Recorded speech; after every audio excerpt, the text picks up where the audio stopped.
do you think that we're headed into a global depression? Yes, but I want to be careful about what I use the word, like to be Right, technical. absolutely. The word is an evocative word, and it Sure. could be scary and so on. So what do you mean by a depression? Okay. Something like happened in the 1930s. So just to repeat, 1929 to 1932, there was a fall in the economy and a very double-digit unemployment rates and a magnitude of fall in the economy like about 10%. Do I think we're in that? Yes. How was that dealt with? 1933. What they did is they printed a lot of money. And the government came out with the same type of programs that we're having now. Yes, okay, same thing. Zero interest rates hit zero. Same thing. Okay, same dynamics. And then there is that money causes an expansion from that point. How long does it take for the stock market to exceed its highs? Or how long does it take for the economy to exceed its former highs? A long time. Okay, do I think that's what we're in? Yes, that's what we're in. We've seen that happen repeatedly in history. So many, many times. It's just the most recent one. And there's a structure to that. So yes, this is not a recession. This is a breakdown, an operation that I'm just describing in terms of how it's dealt with, the production of money and credit, and all of that. That's what we're in. And so you've talked about there's sort of four levers to recovery after a depression: cutting spending, also known as austerity, debt restructuring or forgiveness, redistribution of wealth through taxes potentially, and printing of money. Some of these things you've mentioned. Will those things get us out of this situation, since, as you feel it's happened before? But how would you think about balancing these tools right now? Yeah, those are the tools through since eternity, basically since recorded history. Those are the ones that operated, and I think what you're going to see is a combination you're seeing of printing money and redistribution, and I think it'll last. These things happen pretty quickly. They last maybe a couple of 3 years in terms of that process. And then you have a rebuilding, and they're dealt with creativity. The greatest force through time is inventiveness, human inventiveness, adaptability. So you're going to see these restructurings happen, and you're going to see the kind of inventiveness that you just saw from Marco, okay? And it's the power of that adaptation that is the greatest power. I did a study, which is on LinkedIn if anyone wants to see it.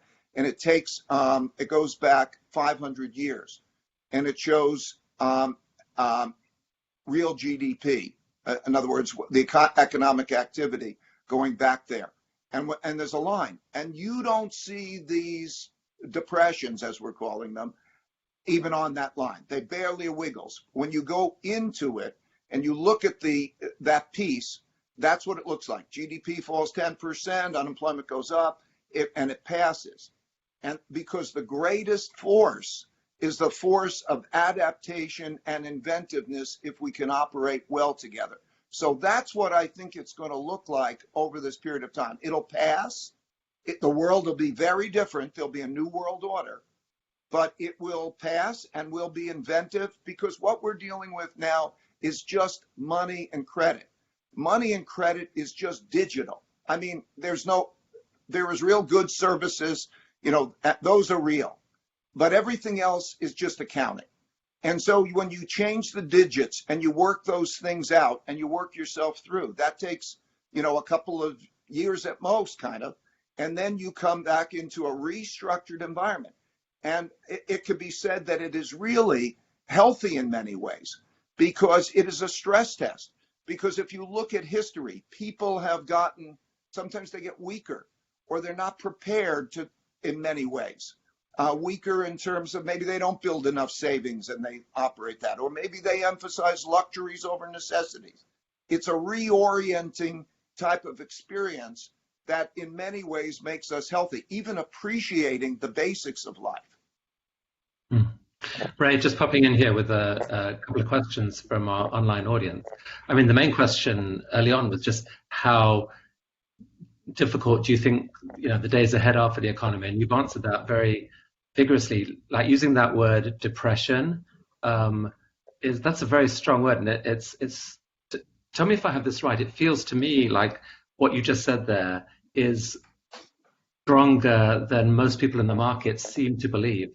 The market is behaving as if we've had the bad news and it sort of kind of wants to come back, and a lot of people seem to think that within, I don't know, a year we'll be back where you are.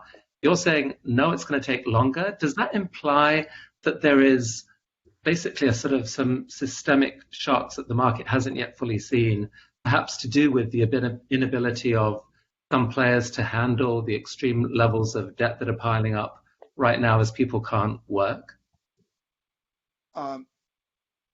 Yeah, I can't speak for what everybody's thinking out there. The markets are off depending on what market and depending on what country you're in. Something in the vicinity of 25 to 45 or 50%, depending what currency you're managing in. And so if you're talking about emerging markets, they're worse because they're not going to get as much and so on. I can describe what I see. Okay. We see something like $20 trillion of losses. Okay. We see, so if you work that through and you say you don't have money and you don't have credit, your business can fail. This. We see this all around us. So there can be failures when there can't be payments. And so the question is, who gets what check to make those payments and get past it? But we're going to have a giant restructuring of the IOUs, and we're going to work out when hospitals can go broke, because this is terribly costly for hospitals, and they will not fully recover their losses. Hospitals will go broke, even though we know that they need them. So when you have to go entity by entity through this, and then you'll go through the process of who will pay. So this is not, some people mistake this as there is a virus, and the virus may come and go. Okay, maybe we never see it again. I don't think that's likely, but I mean, the people who tell me say, but who knows?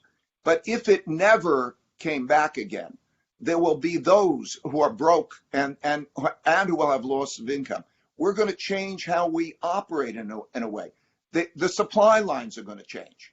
In other words, self-sufficiency. What is self-sufficiency now going to mean? Do we have enough of this and that? We're going to restructure our economy and restructure the financial system in ways that mean we are not going to go back to the way it was. So do you see systemic threats to the financial industry as great or greater than happened in 2008?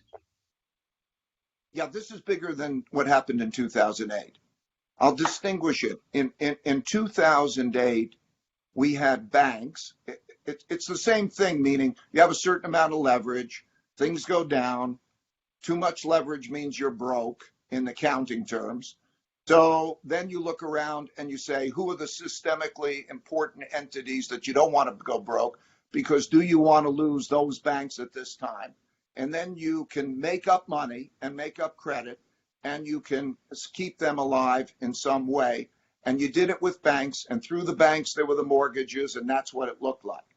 This is more complex than that, because there are the banks, and then there are all of those that are beyond banks. All of the little businesses, all of those in all the different places that are beyond it. And it's a bigger crisis, and we have a less effective monetary policy because interest rates declines have reached their limit. And just buying financial assets by the central bank and buying the normal financial assets won't work.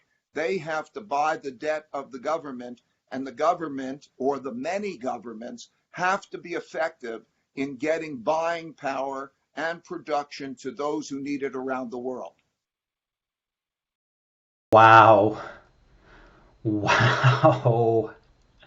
So when Ray Dalio, billionaire hedge fund manager of Bridgewater Capital, says that we're going to have 20 trillion with the T in losses, that's something to, oh my God, that's just an amazing amount of money. This is a Great Depression that we're in, and I don't think the markets can fully understand that yet. It just seems like the Fed has really tried to come out and say, hey, the grass is going to be green and everything's going to be great, but we're in a deep, deep downslide right now. There's going to be 30 million plus people out of work in the next couple of weeks, and we are in a deep financial downturn. The government's going to decide who gets checks and who doesn't, which businesses are going to be able to stay and which businesses are going to be gone. It's a very, very dark time. This TED Talk with Ray was just unbelievable. I felt like I needed to put something together just as a reminder of where we are in this cycle. This came out last week, and it's going to get a lot darker before it gets lighter. The stock market has still managed to stay up pretty well, but we'll see what happens in upcoming weeks. And there's going to be a tremendous amount of losses.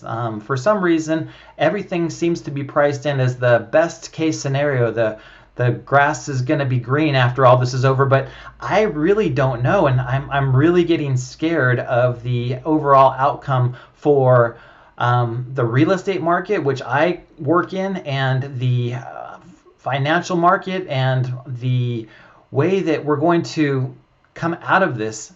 Ray has said there's going to need to be restructuring, there's going to need to be reinvention, there's going to need to be a lot of things to be done here, and it's just it's pretty overwhelming, guys. I want to make sure that people understand that we are in uncharted territory.